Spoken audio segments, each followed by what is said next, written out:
show-off tune. Thank you. So with that being said, make sure that you're showing off when you have a chance to work with your piano friend, because that last section is awesome, but we're not together. Yeah. Yeah, and that's just because you probably maybe had 2 or 3 times together, and he's like, oh my God, oh my God, oh my God, oh my God, oh there's a bass shirt, oh my God, oh my God, and that sort of thing happens. But so the more times you guys can play together, the better off you'll be.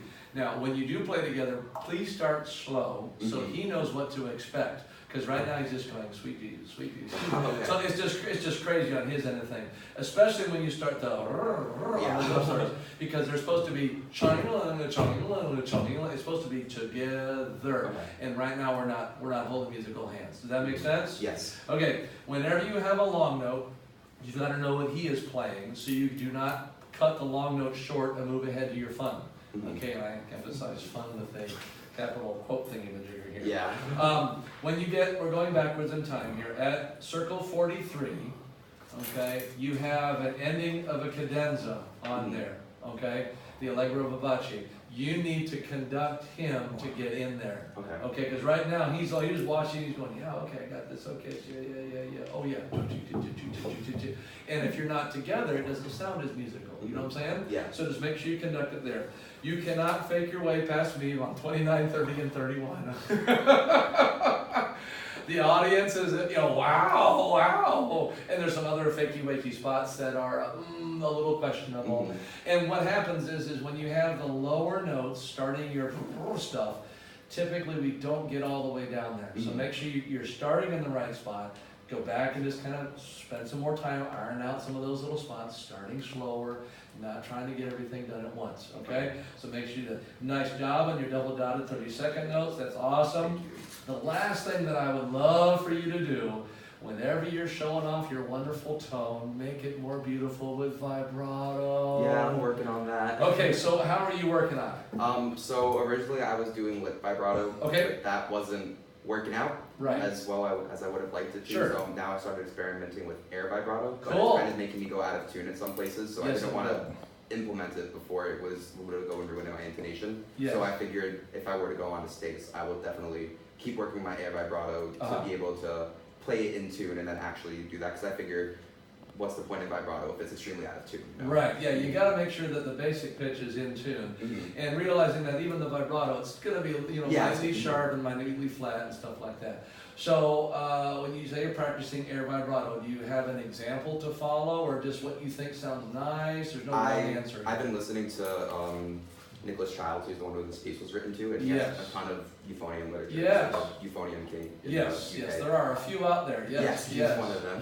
Cool. So I've been dealing with him, and then I take lessons with Mr. Henry, and he's been helping me. Yes. Okay, so here's your listening assignments, okay?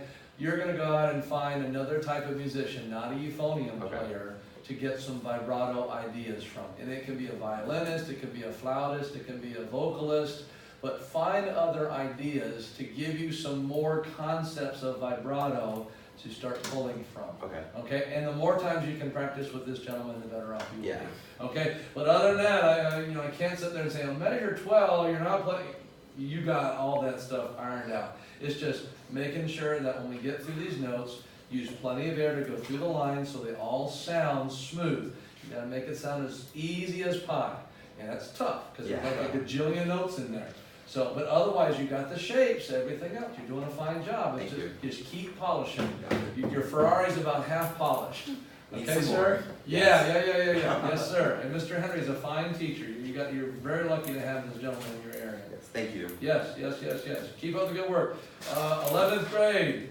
Let's see here. Did you audition for Allstate last year? I did. Did you make it? I did not. You did not. Okay, so here's the blanket statement. Keep doing it.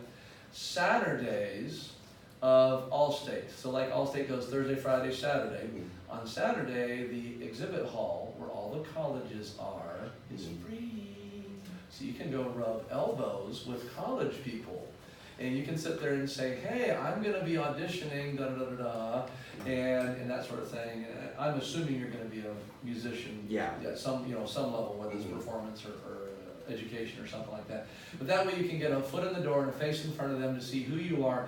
You can't play for them, But in a month later, when they start their scholarship auditions, they'll sit there and go, oh yeah, that was that nice young man Connor from Newport Richie. I remember that feller. And you come in there and wow them with something like this, and they go, oh, we can't wait for you to get over here, and make sure you take your SATs now. Yeah, it's already taken care of. Very good. And I'm assuming you got awesome scores?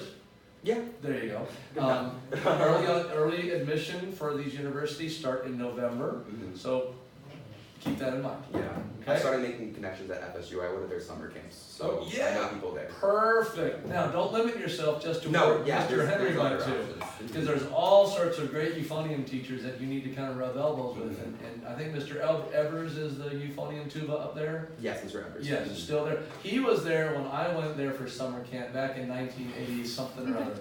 We won't name the last part. So he's been around, so just be blessed that he's still around. This was his last year. Oh, he is retiring? Yeah, so I went to his euphonium tuba camp last summer, and that was the last one he was doing. Oh, so wow. I'm not sure who's replacing him this year. It'll be some big shoes to fill. Yes. So make sure you play around and visit the other guys and that sort of thing, because I'm not saying it's an untried professor, but you'll be somebody new. There won't be Mr. Evers kind of thing. All right? Yes. The more elbows you rub, the better off you will be. Can I rub you up? There you go. You can rub my elbow. Very good. Thank you, sir. Keep up the good work, Connor.